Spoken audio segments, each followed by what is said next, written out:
Bon, on en parle de l'avantage des vacances? La sieste. Toujours en bonne compagnie. Aphrodite et vieille dentelle. Bon, les amis, aujourd'hui, ça n'a pas été productif du tout en termes de lecture. Vraiment pas. J'ai dû lire une vingtaine de pages en tout. Je sais pas, parfois ça arrive comme ça. Il y a certaines journées où on n'a absolument pas envie de lire. Donc plutôt que de risquer la panne de lecture coriace, j'ai préféré faire une pause. J'ai discuté de Sims en fait sur Twitter avec Quiet Manon hier en fait, et du coup ça m'a donné envie de rejouer aux Sims parce que ça faisait longtemps que j'avais pas joué aux Sims, et c'est ce que j'ai fait de mon après-midi globalement. Donc voilà, pas productif du tout. Donc je sais pas, peut-être que ce soir je relirai un peu. Et sinon maintenant, parce qu'on est lundi,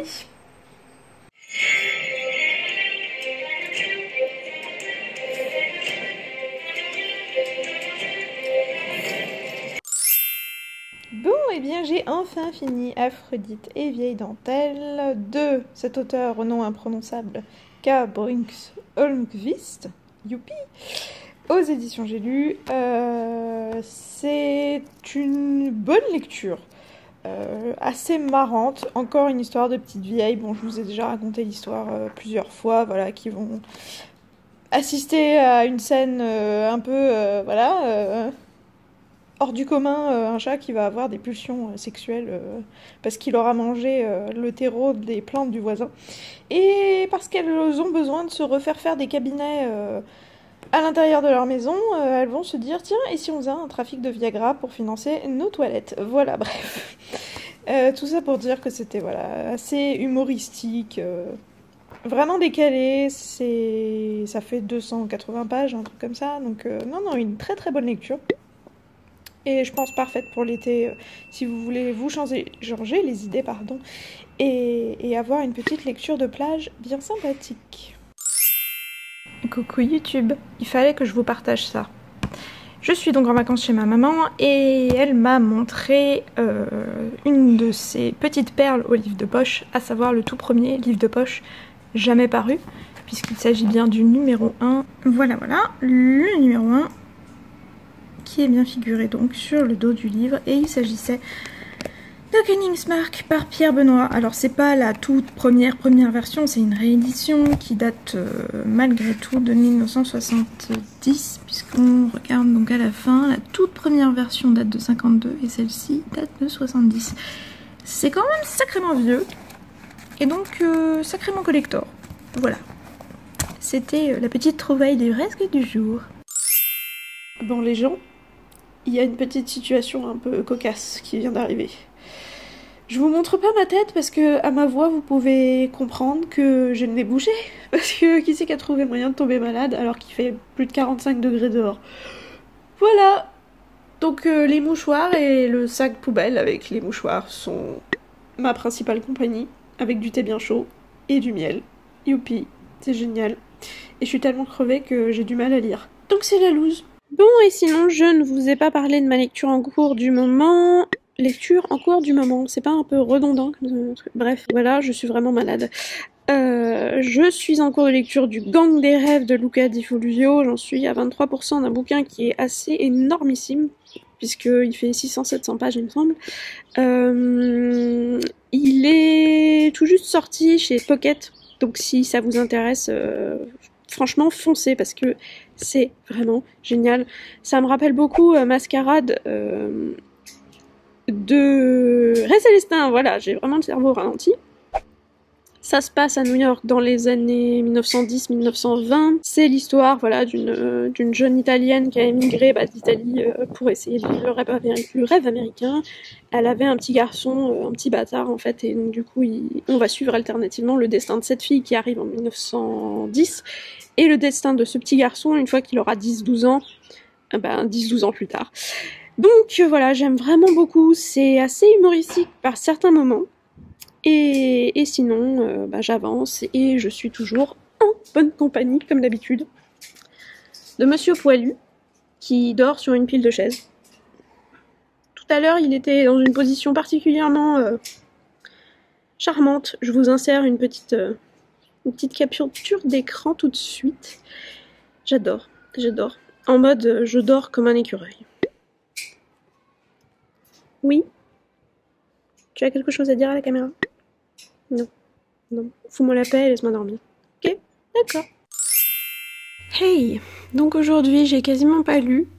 Encore, ça devient très intéressant ces vlogs lecture. Parce que j'ai la crève, je me suis réveillée à pas d'heure parce que j'ai quasiment pas dormi, et donc du coup j'ai dormi ce matin. Et j'ai passé toute l'après-midi et le début de soirée à vous éditer le vlog lecture numéro 4 qui arrivera donc demain. Enfin demain pour moi. Qui sera en ligne demain et qui sera donc eh bien les folles aventures de mes petites vacances à l'hôtel la semaine passée. Voilà. J'espère que vous aurez apprécié cette vidéo puisque à l'heure où je vous posterai celle-ci, ce vlog-là sera déjà en ligne. Je pense qu'il sera lié quelque part dans la vidéo ici, en barre d'infos, etc. Ou dans une fiche, sûrement ici. Et voilà, je pense que je vais un peu lire ce soir Le Gang des Rêves encore parce que franchement j'adore cette lecture. Et voilà, j'ai dit que ça me rappelait beaucoup Carnaval, en tout cas Mascarade, le tome 2 de la saga Carnaval par Ray Célestin, qui était paru aux éditions du Cherche-Midi, parce que ça se passe un peu dans la même période pendant les années folles avec Al Capone et tout ça, sauf que Mascarade se passe à Chicago et Le Gang des Rêves se passe à New York, mais vraiment j'adore cette ambiance. Voilà, donc bon, je vais aller me regarder Sense8. Parce que oui, en ce moment je suis complètement fan de cette saga. Alors pour le coup je fais un petit coucou à Léa. Parce que pour le coup c'est elle qui m'a un peu poussée à m'y mettre. Et donc je ne la remercie pas parce qu'elle m'a rendu accro. Et donc je vais aller me regarder un petit épisode. Ce que je n'ai pas pu faire hier soir parce que j'étais vraiment trop claquée. Et ensuite je lirai un peu et ensuite j'espère que j'arriverai enfin à dormir.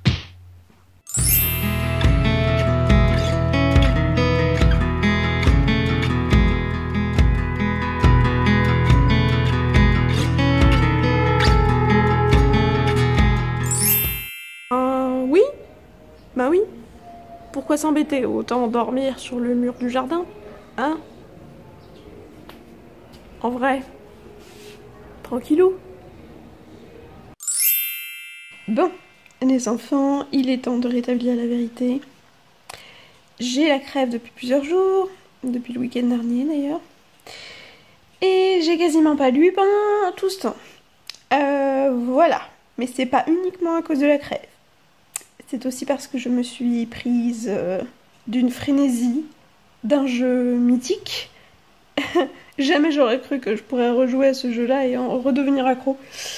Ce jeu qui s'appelle le solitaire. Oui. Voilà. Comme quoi tout est possible dans la vie. Et sinon, aussi parce que je lis 40 livres en même temps. Une fois de plus, CF, ma vidéo que j'avais tournée l'année dernière à ce sujet-là.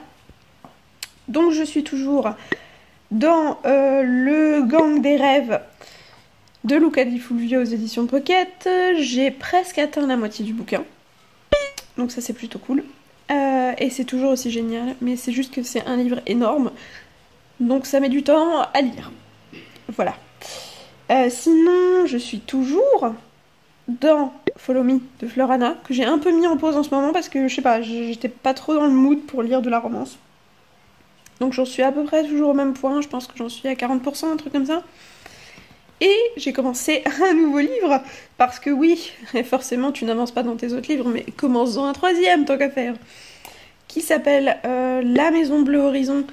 J'avais commencé à lire les premiers chapitres avant de partir en vacances, je crois que c'était au mois de juin. Et c'est un livre d'horreur en fait. Enfin, c'est un truc sur les fantômes dans une maison et tout ça, et c'est assez prenant. C'est un roman français, donc du coup, je me suis relancée là-dedans et ça a l'air plutôt cool, donc voilà, mais ça fait tellement flipper que je ne veux pas lire ça le soir. Voilà, donc ça restreint un peu ma plage de lecture. Donc voilà, c'était mon petit update sur mes différentes lectures. Je suis désolée si ce vlog est un peu bizarre parce que du coup, un vlog lecture où tu ne lis pas des masses, c'est un peu moyen. Mais sinon, bah, j'ai quand même bon espoir de pouvoir avancer, en finir un, ce serait bien. Ok, fun fact, je suis en train de commencer à lire mon bouquin et je lis Peggy Thomas à table. Et là je réfléchis et je fais... y a pas de personnage qui s'appelle Peggy et Thomas dans le Gang des rêves? Et bah oui, forcément Myriam, puisque t'es pas en train de lire le Gang des rêves, t'es en train de lire l'autre bouquin que tu fais en cours. Voilà, c'est ça de lire 40 livres en même temps. Bien, bien, bien, bien. Quel scoop! Il dort encore. Alors, parce que je ne l'ai jamais fait, je vais vous faire un petit update sur le Gang des rêves. Alors, ça se passe dans les années 1910-1920, avec des alternances de chapitres entre les années 1910 et les années 1920. Les années 1910, du point de vue d'une jeune femme qui s'appelle Seta, et qui au début vit en Italie, et dont la famille en fait a toujours travaillé sur une espèce d'exploitation qui appartenait à un espèce de patron, donc on peut penser que c'était un mafieux.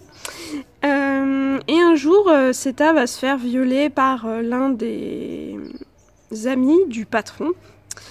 Et elle va avoir un garçon qu'elle va vouloir garder. Et elle va en avoir un peu marre en fait de la situation, cette espèce de pseudo-esclavage en fait, parce que la famille en fait est obligée de travailler pour le patron, comme plein d'autres familles sur leur territoire. Et elle le dit elle-même, elle dit on n'est pas des esclaves, et donc elle se barre en fait. Et elle décide de partir et d'émigrer aux États-Unis parce qu'elle veut une vie meilleure. Si ce n'est pour elle, mais au moins pour son fils. Donc du coup, elle se prostitue, puisque au final, elle a même plus d'attente pour elle-même, elle se dégoûte, enfin bref, voilà. Elle se prostitue pour partir sur le premier navire en partance pour les États-Unis, et elle va arriver aux États-Unis. J'essaye de pas tout vous raconter pour pas vous spoiler trop. Et donc elle va finalement, par les hasards des coïncidences et tout ce que vous voulez, être employée d'un bordel en fait, au service du mafieux local. Finalement, elle a échappé à un mafieux pour retomber dans les griffes d'un autre mafieux. Bref. Mais cette fois-ci, elle est aux États-Unis. Et elle va évoluer donc avec ce petit garçon qui s'appelle Christmas, parce que en fait en italien elle l'avait appelé Natale, qui veut dire Noël, et au moment de débarquer au service de l'immigration, ils lui ont demandé le nom de son fils, et la personne qui traduisait a dit Christmas, et donc du coup bah voilà, sur les papiers officiels il s'appelle Christmas. Et donc, les années 1920, on va suivre cette fois-ci l'évolution de Christmas, qui a cette fois-ci 13-14 ans, et qui essaye de se faire une place un peu dans son quartier d'Italiens à New York. Parce que, voilà, dans les années 1920, New York est divisé entre différents quartiers d'immigrants, donc vous avez les Irlandais, vous avez les Juifs, vous avez les Italiens, vous avez plein d'autres nationalités comme ça, c'est un peu des espèces de ghettos communautaires. Et en fait, les petits gangs de voyous locaux ne veulent pas de lui, parce qu'ils lui disent qu'il a un nom un peu bizarre et que, enfin voilà, ils essayent de le rejeter. Et donc Christmas, qui est franchement un garçon super attachant, super vif, super intelligent et débrouillard, va se créer un gang fictif, d'où le nom, le gang des rêves. Et il va s'imaginer un gang fictif. Et en fait, il va se retrouver parfois dans des situations totalement hallucinantes, et de ces situations-là, il va réussir à tirer le meilleur pour arriver à s'en sortir et à alimenter son délire de gang fictif. Et donc, c'est assez comique au début quand vous voyez comment est-ce qu'il s'en sort. Il a une dégaine incroyable, il est super intelligent, etc. Et il va être confronté à une situation qui va être très tragique, et puis voilà, je veux pas trop vous en dire.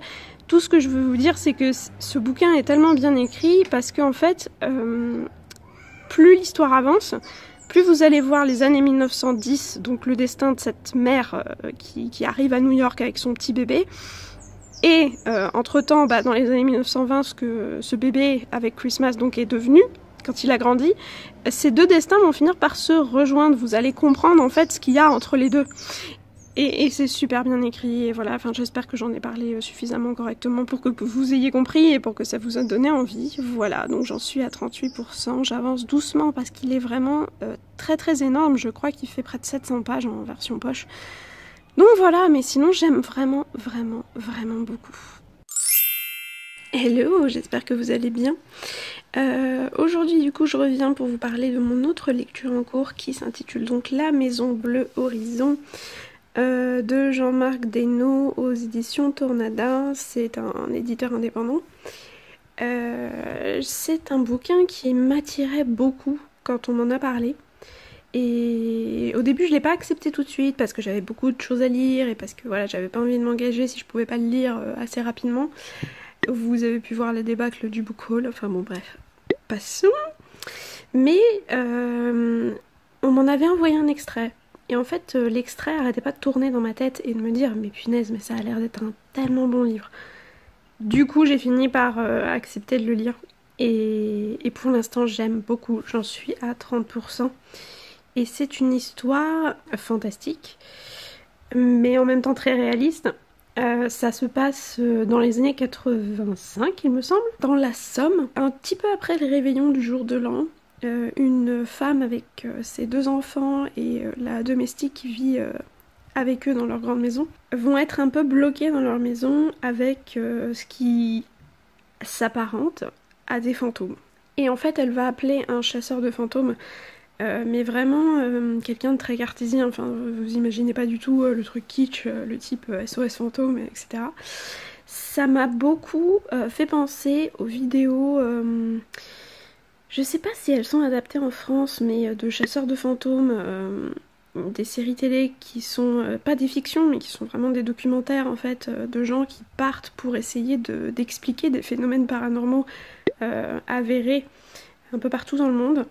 Et notamment aussi à la chaîne YouTube de Gus DX qui faisait ça en fait sur sa chaîne de chasseur de fantômes. Il a arrêté il y a pas très longtemps et maintenant il fait de la fiction. Et j'aimais énormément ses vidéos et donc du coup ce bouquin me fait beaucoup penser à ça parce qu'il essaye de trouver avec plein de matériel scientifique, etc., des explications rationnelles à toutes les choses irrationnelles qui se passent. Et pour l'instant, je suis assez prise dans le bouquin. Il est pas très long, hein, mine de rien, mais le seul truc, c'est que j'essaye de pas le lire le soir parce que je sais que je vais flipper comme pas possible. Donc voilà. Donc je voulais vous en parler. Voilà, c'est mon autre lecture en cours, en plus du Gang des Rêves et en plus de Fleurana, donc Follow Me, que j'ai un peu mise en pause pour le moment. Voilà, voilà.